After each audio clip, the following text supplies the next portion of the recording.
नमस्कार साथियों। हम पिछली कक्षा में निश्चयवाद की बात कर रहे थे और जर्मन भूगोलवेताओं द्वारा निश्चयवाद विचारधारा को प्रबल रूप से हमारे सामने रखा और इस विचारधारा में प्रकृति को सर्वोपरि माना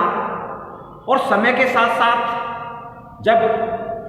जर्मन भूगोलवेताओं का समय खत्म होता है और निश्चयवादी विचारधारा की अतिवादिता के कारण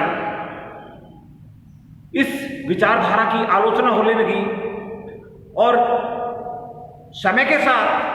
फ्रांसीसी भूगोलवेताओं द्वारा इसकी कटु आलोचना की गई, इस विचारधारा की आलोचना की गई और वो आलोचना के साथ साथ हमारे सामने एक नई विचारधारा आती है जिसको हम संभववाद विचारधारा का नाम देते हैं। इस संभववाद विचारधारा में हम बात करेंगे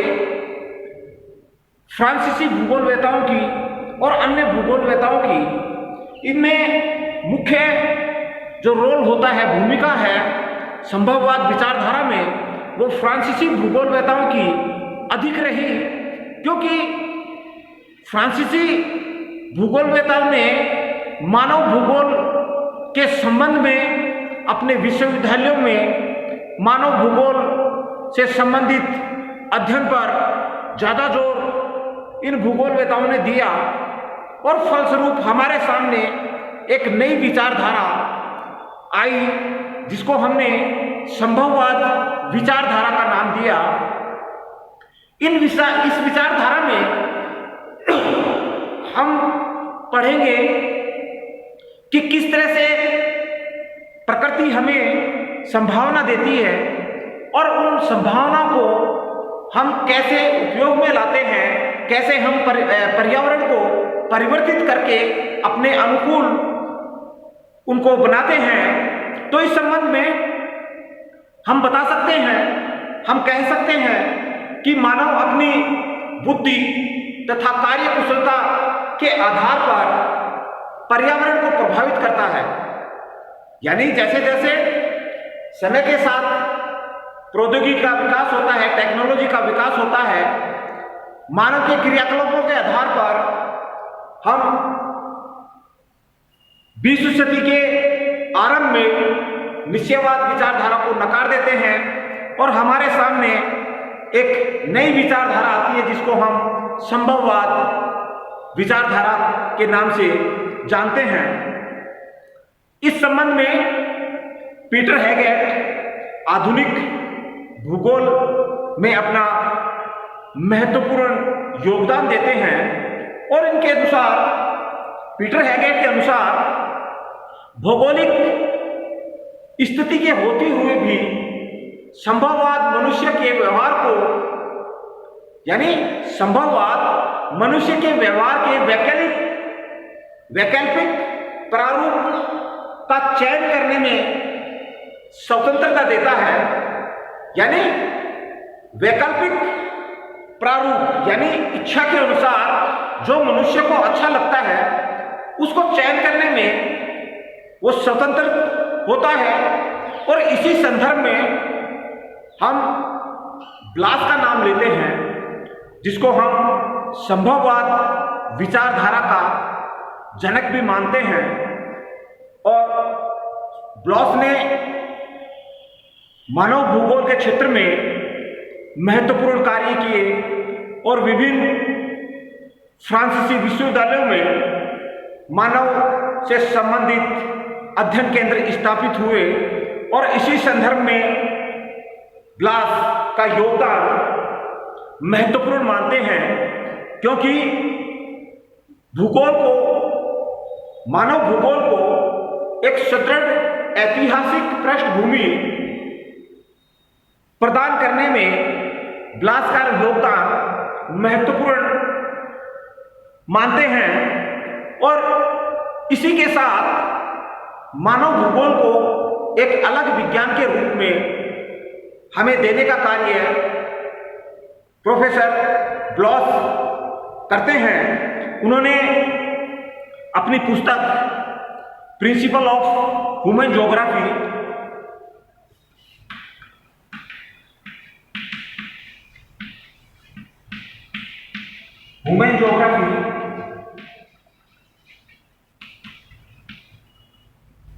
इस पुस्तक का प्रकाशन ब्लास की मृत्यु के पश्चात हुआ 1923 के बाद में, और इस पुस्तक में के दूसरे भाग में ब्लॉस ने बताया कि मानव द्वारा पर्यावरण के विकास की विधियों और मानवीय संस्कृतियों का विश्लेषण अपनी इस पुस्तक में किया कि किस प्रकार से मानव विकास करता है और अपनी संस्कृतियों का विकास करता है। मनुष्य को एक सक्रिय भौगोलिक कारक ब्लास मानते थे, और वो सक्रिय भौगोलिक कारक इसलिए मानते थे क्योंकि मनुष्य हमेशा क्रियाशील रहता है, क्योंकि प्रकृति भी पर्यावरण भी हमेशा क्रियाशील होता है, और मनुष्य ब्लॉस के अनुसार मनुष्य भी हमेशा क्रियाशील रहता है और अपने क्रियाकलापों के आधार पर वो पर्यावरण या प्रकृति को बदलने का प्रयास करता है। यानी इसके हम इस संबंध में, क्रियाकलापों के संबंध में, जैसे हम उदाहरण लेते हैं, विश्व के ऐसे कई क्षेत्र हैं जहां पर भौगोलिक स्थितियां अनुकूल नहीं होती हैं, उसके बावजूद भी मानव अपनी सुविधा के अनुसार अनेक फसलों का उत्पादन अनुकूल परिस्थितियां नहीं होने के बावजूद भी करता है। और इसी संदर्भ में ब्लास ये मानता है कि प्रकृति एक परामर्शदाता है, उससे अधिक वह नहीं है। परामर्श के रूप में हमें वो परामर्श दे सकती है, और उस परामर्श का हम मानव किस तरह से उसको ग्रहण करता है, ये मनुष्य के ऊपर निर्भर रहता है। इसी संदर्भ में हम जीवन शैली, सभ्यता का जो परिणाम होता है और उसका प्रतिबिंब होता है, इसके आधार पर ब्लास बताता है कि अभिरुचियों और आदतों में अंतर मानव समुदाय के लिए अनेक संभावनाएं उपस्थित करता है। यानी विभिन्न क्षेत्रों की अगर हम बात करते हैं, विभिन्न क्षेत्रों में मानव वर्ग निवास करता है, मानव जातियां निवास करती हैं, और कई क्षेत्रों में हम देखते हैं कि एक ही प्रकार की भौगोलिक परिस्थितियां होते हुए भी उनके जो स्वभाव है, उनकी जो आहारीय आदत है, उन आदतों में हम अंतर स्पष्ट रूप से देख सकते हैं। तो ये अंतर उनकी आदतों और उनका व्यवहार, यानी मानव की जो आदत होती है और उसके प्रभाव को वो प्रदर्शित करता है। यह संभववाद का मूल दर्शन होता है। यानी मनुष्य की जो अभिरुचियां और आदतों में जो अंतर होता है, वो अनेक संभावनाएं उत्पन्न करता है, जिसको ब्लास ने संभववाद का नाम दिया और संभववाद का मूल दर्शन कहा। इसके बाद में हम जीन ब्रून्स की बात करते हैं, जो ब्लास का शिष्य था, फ्रांसीसी भूगोलवेत्ता था, और उन्होंने ब्लास को समर्थित करते हुए उनकी विचारधारा को आगे बढ़ाया, और उन्होंने अपनी पुस्तक ह्यूमन ज्योग्राफी, जो हमारे सामने 1910 में आई, इस पुस्तक में जीन ब्रून्स यह बताते हैं कि मनुष्य अपने पर्यावरण के प्रभाव को चुपचाप सहन नहीं करता। यानी मनुष्य पर जो प्रकृति का जो प्रभाव होता है, वो उसको चुपचाप सहन नहीं करता, वरन उसे परिवर्तित करने के लिए क्रियाशील रहता है। जीन ग्रून्स की ये जो विचारधारा थी कि प्रकृति या पर्यावरण का जो प्रभाव होता है वो हमारे ऊपर, मानव वर्ग के ऊपर अवश्य होता है, लेकिन मनुष्य उसको चुपचाप सहन नहीं करता। वो अपने क्रियाशीलता के आधार पर उसको बदलने का प्रयास करता है और अपने अनुकूल उसको बनाने का प्रयास करता है। लेकिन इसके साथ साथ जीन ग्रून्स यह भी बताने का प्रयास करता है कि प्रकृति की एक सीमा होती है, उस सीमा को हम लांघ नहीं सकते। यानी एक निश्चित सीमा के अंतर्गत हम उस प्रकृति को, अपने पर्यावरण को जरूर बदल सकते हैं, लेकिन उनके द्वारा, प्रकृति के द्वारा जो सीमाएं निर्धारित की गई हैं, उन सीमाओं को हम लांघ नहीं सकते हैं। और इसी प्रकार ईसा बोमेन, जो आधुनिक समय का महत्वपूर्ण भूगोलवेता है, उन्होंने अपनी पुस्तक geography and the social science में वातावरण के भौगोलिक तत्व, यानी यह बताने का प्रयास किया कि वातावरण के जो भौगोलिक तत्व होते हैं वो संकुचित तथा विशिष्ट अवस्था में स्थिर होते हैं। प्रकृति और मानव के बीच में हम संबंधों की बात कर रहे हैं और यहां पर ईसा बोमेन यह बताता है कि एक विशिष्ट अवस्था तक प्रकृति के जो तत्व होते हैं उनमें कोई बदलाव नहीं होता, लेकिन जैसे ही मानव और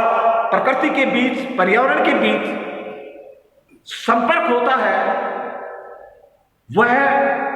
प्रकृति मानव की भांति लगातार परिवर्तित होती जाती है। यह विचार ईसा बोमेन ने हमारे सामने प्रस्तुत किए और इसी संदर्भ में हम जब कार्ल सावर की बात करते हैं तो उन्होंने स्पष्ट रूप से हमें यह बताने का प्रयास किया कि भूगोलवेताओं का कार्य प्रकृति से सांस्कृतिक भूपटल की संक्रमण की प्रकृति की खोज करना तथा उसे समझना है। यानी हमारे सामने प्राकृतिक वातावरण है और उस प्राकृतिक वातावरण को मनुष्य किस तरह से बदलकर अपनी सांस्कृतिक या अपनी संस्कृति का विकास करता है। हमें यह देखना है कि यह विकास, यह संस्कृति का विकास, यह सांस्कृतिक विकास, चाहे वो आर्थिक विकास हो, चाहे वो कृषि से संबंधित विकास हो, वो एक सीमा के अंदर रहते हुए मनुष्य उस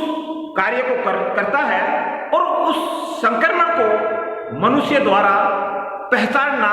यह भूगोलवेताओं का मुख्य ध्येय होना चाहिए। हमने जिस प्रकार निश्चयवाद विचारधारा की आलोचना आधुनिक समय में अनेक भूगोलवेताओं ने की, क्योंकि प्रकृति को प्रभावी माना और एक मनुष्य को प्रकृति का दास माना, क्योंकि निश्चयवाद ने प्रकृति को सर्वोपरि मानते हुए अनेक भूगोलवेताओं ने अपने विचार प्रकट किए, लेकिन अतिवादिता के कारण इसकी आलोचना हुई और वही